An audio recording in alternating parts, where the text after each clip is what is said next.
Welcome to The Hill's Coronavirus Report. I'm Steve Clemons, editor-at-large of The Hill. Each day we are interviewing consequential leaders and innovators in the battle against the coronavirus. And today is a day for innovators. COVID-19 really hijacked our attentions, our families, our work interactions, our concerns about the future, our politics and our lives. Wearing masks, maintaining social distance, washing hands are all the new mantra. But businesses in both a scramble to survive these complex currents and challenges are innovating and shifting, creating new products. One of these, the socially conscious soap goods manufacturer in Georgetown here in Washington, D.C., named SoapBox, has seen its orders for health products surge from just 100,000 or so a month to now millions a month, particularly in hand sanitizers. It is now supplying Wegmans, Starbucks, and many, many more. SoapBox had 8 employees, I understand, just a short while back. I want to ask the co-founder of SoapBox and its CEO David Simnick if just 8 people are still doing all of this or if they've had to expand their capacity. I'm sure they have. David, thanks so much for joining to tell us how you've been pivoting in the time of COVID-19. I've known your company by rumor as a great cool boutique for a long time, but now you're this sprawling giant provider of hand sanitizer. Tell us the story. Absolutely. So first and foremost, thanks for having us on, Steve. The story of SoapBox is one of resilience and relationship building that has fostered trust with a lot of our retail partners. Yes, thankfully, we have a lot more than 8 people now, which has been strange to be hiring people during these trying times. But it's also been incredibly refreshing to be able to provide these opportunities for new people to come and join our work family. To build on what you said earlier, we've always made hand soap and body wash and shampoo and conditioner and a wide range of different products that you can buy in various different retailers as well as online. And we've always had hand sanitizer in our product pipeline. But we brought this forward because a couple of our customers reached out to us in February, basically saying, hey, this is going to be a lot worse than most people think it is, and we need you to start making this for us. So because of those relationships, we were able to contact a bunch of our partners, Walgreens, Wegmans, Ascendant, which is the North America's largest office distributor, and very few people realize. We were able to contact CVS and Harris Teeter and Giant and Stop and Shop and Rite Aid, all phenomenal partners, and basically say, hey, you know, you've known us for 10 years. We've started making this. How can we help? And I think the other really interesting thing for us has been there have been a ton of partners that we didn't supply. So hospitals and nursing homes and frontline workers that we were able to form very quick partnerships with and get necessary either soap or hand sanitizer or other hygiene products to people in the front line of this that are making a difference in fighting this awful virus. Is it stressful to move from being known and pressed for one kind of, and I don't mean to trivialize it, but I have some of your products. They're pretty, they're nice, they're quality, but you've moved from something that felt, you know, unique and special and a perfect gift to the mass you're doing. Has that been a stressful transition? And have you been able to maintain the aesthetic of SoapBox in the stuff you're producing now? So it's a great question. Has it been stressful? I don't think a majority of our team has slept for the past couple months. So to answer your question, yes. But it's also been an incredible honor. I remember, you know, in April when we were able to have a conversation with the procurement director at a hospital network, and we were able to tell her that we were going to be able to get her hand sanitizer, and she started crying on the phone. And although that hospital network was able to be taken care of through a different provider of hand sanitizer, I'm never going to forget that conversation. Because with SoapBox, you know, we sell more or less commodities. We sell shampoos and deep conditioners and body washes and liquid hand soaps and bar soaps and hand sanitizer. And although, you know, they're natural and they're great, and thank you so much for your compliments on our packaging, I don't think I've ever seen someone cry over our products before. So for us, that's something I will always remember.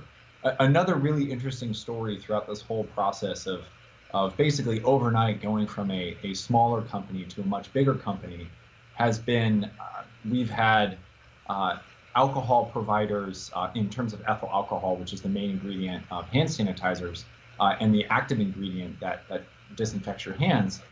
We've had some of the weirdest conversations in terms of rapidly changing hour by hour commodity pricing.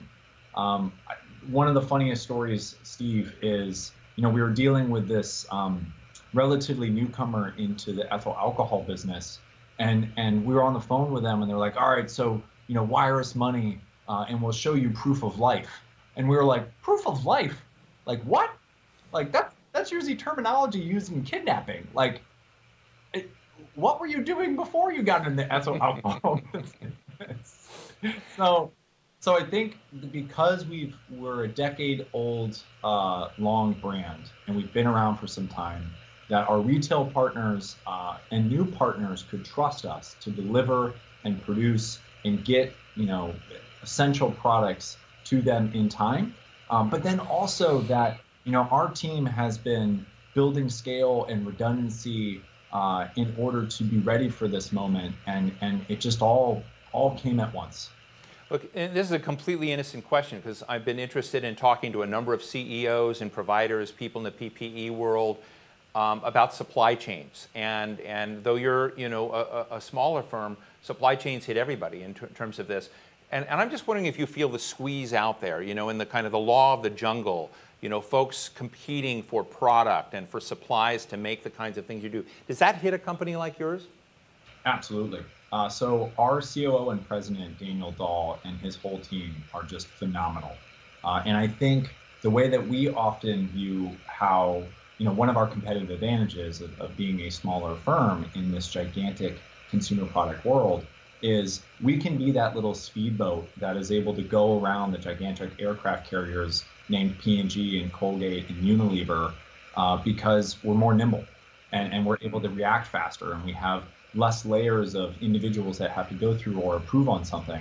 So we have flown pumps from all around the world. I mean, just this past week, the Wall Street Journal wrote about how difficult it is to try to find pumps in the market, and yet we have millions upon millions of pumps that are arriving from all corners of the globe into our factories, of which we have many throughout the United States.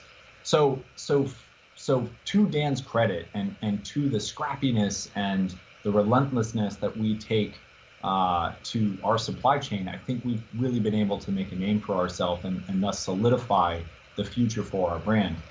And Steve, one of the things that I want to talk about is our brand is a social mission brand.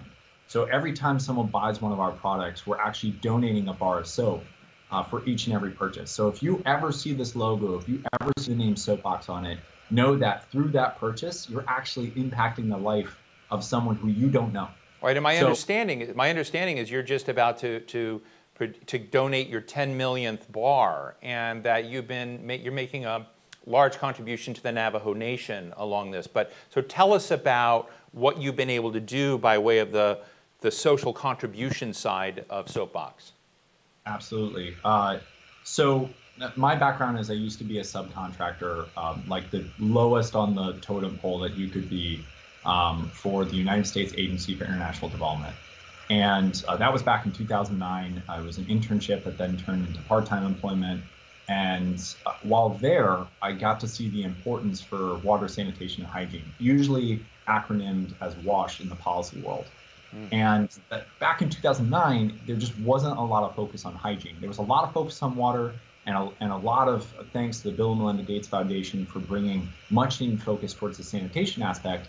But hygiene just wasn't something that we saw a lot of investment in.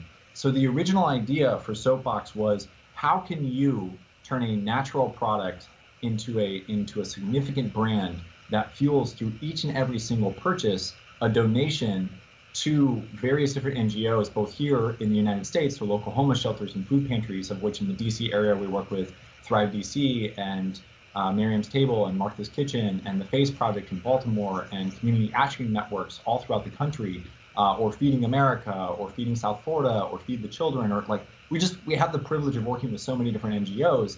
And then around the world, we get to work with the American Red Cross, and we work with Direct Relief, and we work with Clean the World and Splash and Sundara and Eco Soap Bank. And I'm going on a tirade here. I might be on my soapbox, but but the reason we do this is now more than ever, having access to clean water and soap allows you to defend yourself against the spread of COVID. So just like with Navajo Nation and CORE, which is Sean Penn's charity, we're able to provide tens of thousands and hundreds of thousands of bars of soap to much needed organizations and tribes throughout the country. You are dealing with customers out there, and I just would be remiss in not talking to you about this, that the wearing a mask has, for some, become a political act. One way, or not wearing a mask has become a political act. Is washing one's hands a political act today? We've always thought of ourselves as a brand that was bipartisan because it's soap. So, I think for us, it's something that both the left and the right can agree upon, is that washing one's hands after defecation or going to the bathroom or before food prep is probably a good thing. But for me personally, and I only speak as behalf of myself as David Simnick, I don't understand how masks have become political. And I think that everyone should be wearing a mask, not just for themselves and their own safety, but because you can positively impact and safeguard those around you. So for us, we take a stance of, everything that we've heard, everything that Anthony Fauci has said, everything that the CDC has put out, or the other countries that we have a privilege of selling in and their respective medical agencies have put out, shows that proper health hygiene, proper mask wearing can significantly reduce the transmission and spread of this deadly virus. And if you wear a piece of cloth over your mouth and that can potentially save the life of someone else, it's not that much of a burden. Dave, we only have a couple of minutes left, but I wanted to ask you about trust, because part of building a brand like you have and dealing with the hygiene question is you've got people who trust you, who like the brand. And I just sort of see this collapse of trust out there. Even in your business, we see some hand sanitizer companies that have their products recalled because they weren't where they are. They're a quality. Not everything that people are selling or pushing out is what people are purporting it to be. And that's on the business side, but there's a social trust. Do you have any insights just from your phenomenal success to politicians, to businesses, to all of us, media people, about what are the building blocks to get trust back in place? So, Steve, first and foremost is we have a long way to go. I still remember making the first couple batches in my college kitchen 10 years ago. Which when you start making soap as a 22-year-old, a lot of people have a lot of questions because it looks a little suspicious. But the best advice that I would say in terms of, to any social entrepreneurs out there, or if I'm given the permission to give advice outside of our vertical, is that it takes years to build trust. It takes seconds to erase it. So for us, we stand behind every product that we make. We have an incredibly extensive vetting process with any potential supply chain partner that we look at bringing on. And then the other thing is that we actually go through third-party auditors, both on our mission. We're a certified B Corp, which actually changes the legal structure of our company. In our bylaws, our board and shareholders hold the executives of our company to a higher standard to care about the community as well as the environmental impact in every decision we make. So we actually have a fiduciary duty, not just to maximize profit as being a B Corp, but also to consider how does this relate to our mission in terms of one for one, and how that one for one is done properly, so we don't ship soap from the United States to the countries that we serve outside. That would potentially cause more harm to local soap makers. We work with those soap makers on the ground in order to actually create more jobs as well as recycle that soap within.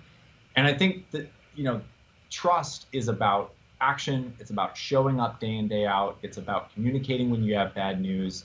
And I think if anyone listening to me right now actually has any thinks that I have any credibility in talking about such a important issue, it's that action speaks so much louder than words.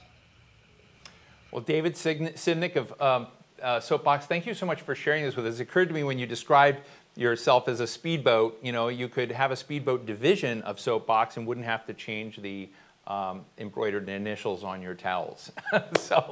But in any case, thank you. I really appreciate hearing about how you've innovated and changed and what this time is. It's a fascinating journey, and I wish you well. So thanks. And thank you all for joining me today. I'm Steve Clemons. We'll see you tomorrow. Be well.